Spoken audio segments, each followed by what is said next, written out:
Jan, and today I want to talk to you about the Gospel according to Jan. Now, when this was first mentioned to me, I thought, well, that's a pretty weird sort of saying, isn't it? The Gospel according to. So I looked up the word Gospel, and it's actually from an old English word meaning God's bell, which literally means good news or good story. I'm sure that some of you, from a certain age at least, will recall having heard the phrase, oh, well, it's really gospel. This really did happen. And really what they're saying is, it really is true. This is really what happened. This is really what I heard, or really what I said. It's gospel, mate, ain't it? Well, that's the phrase of it's gospel. And the theological meaning of gospel narrates the life and the teachings of Jesus Christ, and it comes with an invitation to anyone and everyone to believe Jesus was born as a man, died on a cross to pay the price of sin, and to make a way for human beings to be reconciled to God and to know God as Father. So I'm going to talk about the Gospel according to Jan, the story, the good news, according to me. Does any of this have any relevance today? Every man for himself? Well, Jesus, he was just a good man. It's just religion, isn't it? And religion, well, that just causes problems. All the wars, all the strife, all the stuff we hear about is all because of either religion or politics. Well, I'm not really interested. I'm just going to have a blast. I'm going to do exactly what I want to do and have a good life. After all, we only live once, don't we? Or do we? I would suggest that every person on planet Earth, whether they realise it or not, is really deep down searching for something, some real meaning to life. Do we wonder, well, what is life all about? Is it anything more than the sum of what I'm experiencing now?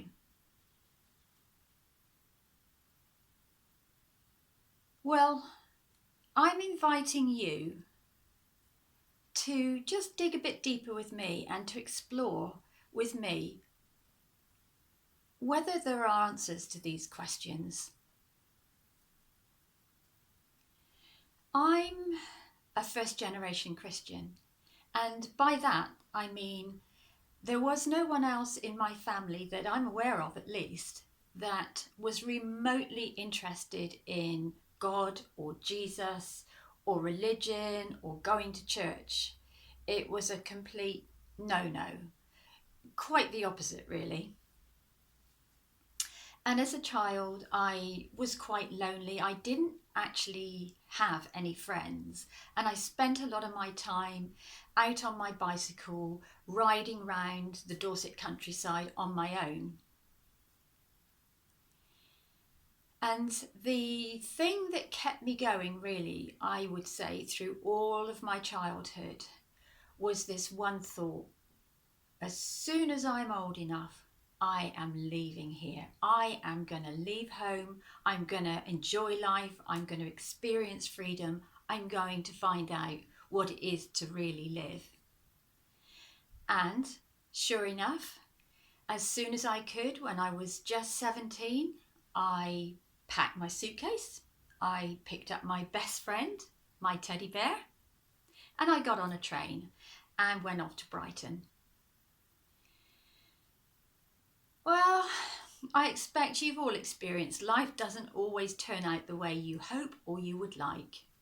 And certainly my life in Brighton did not go the way I wanted to or expected it to go. And really, in hindsight, how could a young person of 17 who had no stability, no security, who had no sense of sort of acceptance or belonging or love or any solid moral standards, navigate life in a very progressive town on their own with no guidance and with no support?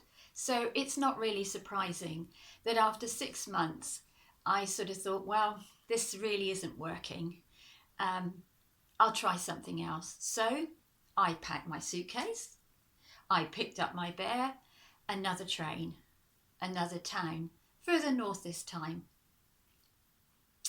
And in this new situation, I met with and got involved with a group of students who were at that time experimenting with things really that would have been best left alone.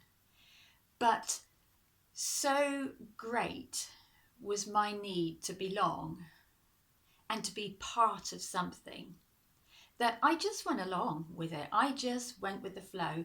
I wouldn't say I was happy with it, but I just didn't have the strength of character to stand up and say, no, I'm not doing that. No, that's not what I want to do. And so I went along with things. And really, I'd say probably within the space of a year, 18 months, I was absolutely broken. I was not coping. And so this young 17-year-old who had left home full of hope and expectation was really quite broken, quite depressed, unable to cope alone. And there only seemed to be one option: to actually go back home. I think at that point in my life, I sort of thought, there really isn't very much more that I could experience other than end up in prison. So I actually went back home to Dorset. And within a year, I had met somebody and married them. So here I was with another opportunity for that stability and that security and that sense of belonging. But I really was rather unstable. I had a lot of mental issues. I was in and out of mental hospitals. I was very angry. I was very volatile. I was very, very unpredictable and unstable. So it would hardly be surprising for you to hear that the marriage was not a success. And that marriage, that I sort of was with my husband then for 9 years, to the point where I really started thinking, do you know what? There is no escape. There is no better life. This is it. And I couldn't contemplate that. It was so bad. There was, to my mind, no way out. No way for it to be any different than I had so far experienced. And I started thinking of suicide. Now, God moves in mysterious ways, and He is always working for our good in the background, whether we know it or whether we don't. And I certainly didn't know it. But I also started thinking at this time, what did I used to enjoy doing? There must have been something I really did used to enjoy, and there were two things. I loved athletics. When I was at school, I was an athletics champion for 4 years. I was a sprinter, high jump, long jump, hurdles. I absolutely loved it, and I was never beaten. I just loved it. It was a way for me to just be free. I felt free when I was at the lead of the race and nobody could catch me, nobody could beat me, and I went across that finishing line. It was amazing. It was exhilarating and I absolutely loved it. And the other thing that I really did enjoy was singing. I used to be in operatics. I loved acting and singing.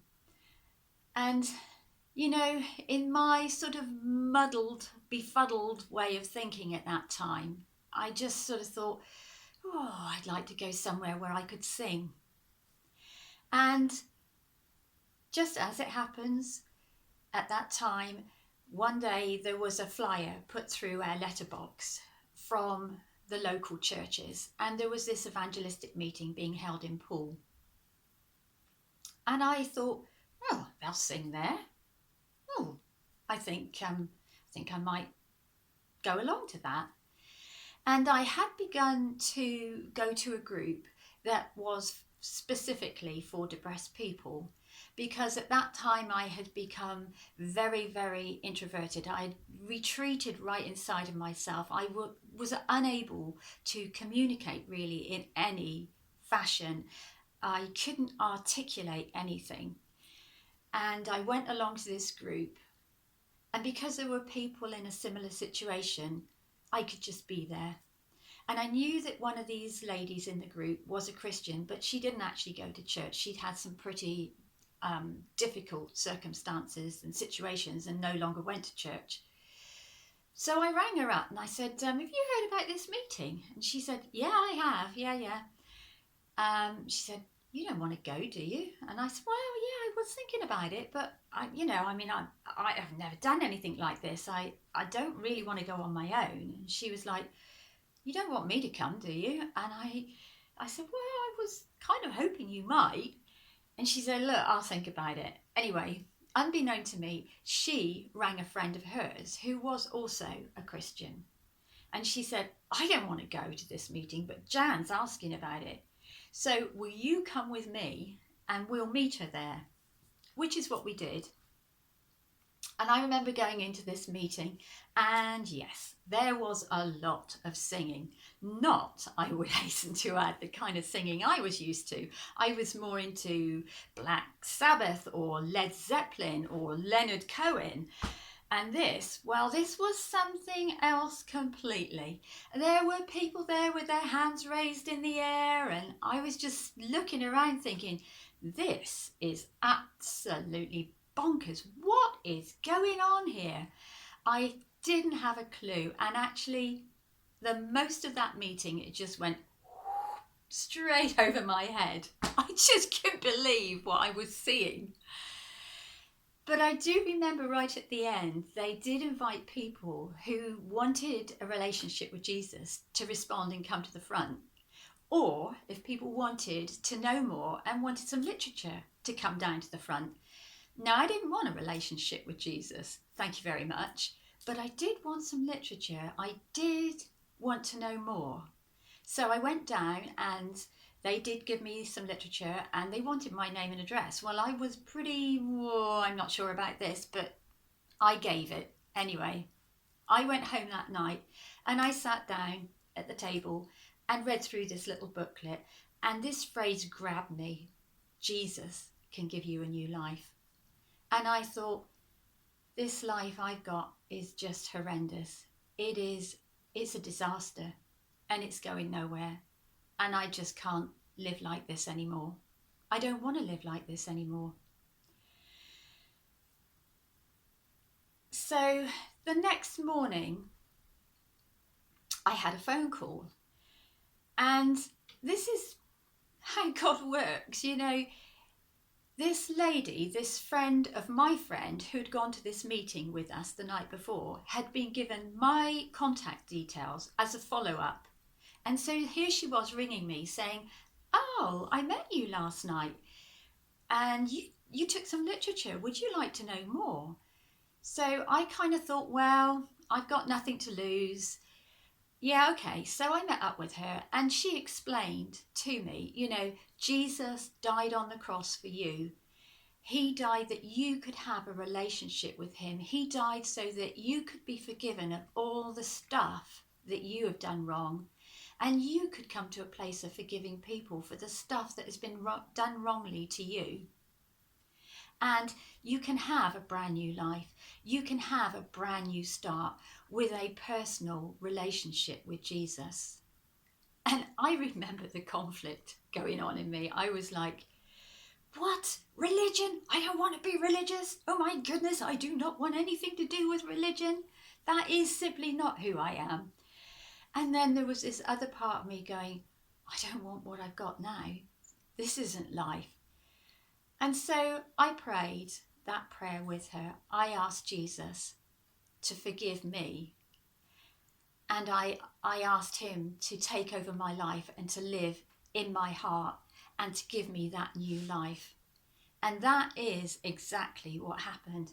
It was so instantaneous. I absolutely knew I was different. I knew it was real. I knew he was real. It was so dramatic, really. I had gone from darkness into light. I had gone from absolute despair and hopelessness to a place of hope. I expected things to be different. I expected my life to be different. And my goodness, there was such a joy inside of me. I couldn't explain it, but I was so full of joy.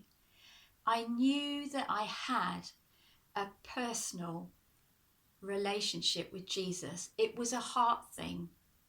And I remember walking down the road and thinking, my gosh, I've never seen the sky so blue. I've never noticed the clouds. They're so lovely. And the colours, like the colours of the flowers and the grass, everything was alive. Everything was vibrant. And my friend rang me and she said, Jan, you've made this decision. You've prayed this prayer.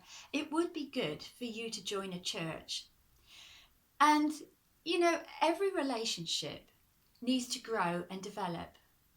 You don't just begin a relationship and have nothing to do with that person and expect the relationship to grow. And it's the same with Jesus. We need to develop that relationship. We need to get to know each other. We need to talk together. We need to do things together. And this is what he wanted for me. And so she took me along to this church. And I began to grow in my Christian faith and in my relationship and walk with Jesus. And a couple of years later, the pastor of that church, he was taking a team out to Sri Lanka. And he said to me, Jan, why don't you come? And I thought, you're crazy. You're absolutely crazy. I still wasn't that good at articulating anything. And here was me, someone who could barely go down to the end of the garden path 2 years previously. And he was offering me the opportunity to go 5,000 miles around the world. I had never flown before. And I just thought he was crazy. But he saw in me something I hadn't yet seen in myself. And anyway, over the next few weeks and months, I sort of thought about it, and God the Father and Jesus and the Holy Spirit settled in my heart. Yeah, you can do this. You can do it. And so I went to Sri Lanka. There were a team of us, and it really was a turning point, because for the first time ever, I was part of a team. I was part of a group of people. I belonged. We were all on the same page. We went with a purpose, and we were all together in it. And I remember one of the meetings that had been arranged was out in the jungle, and we went out to this hut, and the pastor said to me, Jan, why don't you share how you came to know Jesus? Well, I was like, ooh, really? But I did. And this Hindu guy responded, and he then had his own personal relationship with Jesus. He was wild. He just leapt up. He ran around the outside of the hut yelling and shouting. And I just was so amazed. I just thought, goodness me, God, this is incredible. where you've taken me from and what I'm seeing happening now. And for the next 10 years, I went back and forth to Sri Lanka. I got involved in a children's home. We worked down on the slum village on the beach, and there was a community program to teach the ladies a basic skill so that they could make a living and have an income. We went into a drug rehab centre to share Jesus there. And I thought my future would be in Sri Lanka. But, just because we're a Christian, everything doesn't just go smoothly. Things don't always work out the way we expect or would even like them to. But the thing is, with Jesus, although we have challenges, we have him to meet those challenges with, and we have that inner strength and that inner stability that enables us to meet those challenges. So at that time, there was a big split in the church that I was going to, and Sri Lanka was no longer an option for me. And also, I think at that time, I began to develop a long-term back condition that became chronic. And so I wasn't even able to travel. I met somebody else and I married again. And even that decision to marry wasn't as important to me as that decision I had made to ask Jesus into my heart and life. So where am I today with all of this? I am growing in my relationship with Jesus still. He has become more and more important to me, and my life is totally, totally different to what it used to be. I mix with people now that I would never have gone anywhere near. Professional people like doctors and teachers, like solicitors and barristers. I married a computer programmer. I married somebody who had gone to Cambridge and was a doctor in science and chemistry. People I would never have had any contact with whatsoever. That's how much my life changed. And, it isn't just for this life that we make that choice. We have eternity with Jesus and with God, and we will all be faced with that choice and that decision. Do we want to just live our lives in our own way, hoping it might get better? Or are we going to choose to make that choice and say, Jesus, I would like to know you in a personal way, in a real way, and to know God and have eternity with you. You will have the choice either of an eternity with God or an eternity that is not good and without God. So I want to leave you with that thought and just ask you, if you've never made that decision or never thought that Jesus was really relevant today, or really never thought that your life could change and be significant, Jesus offers that invitation to you. And it is an invitation. He never forces it. I would never force it on you, but I can only tell you the difference it has made to me and offer you that invitation. And it starts at that prayer.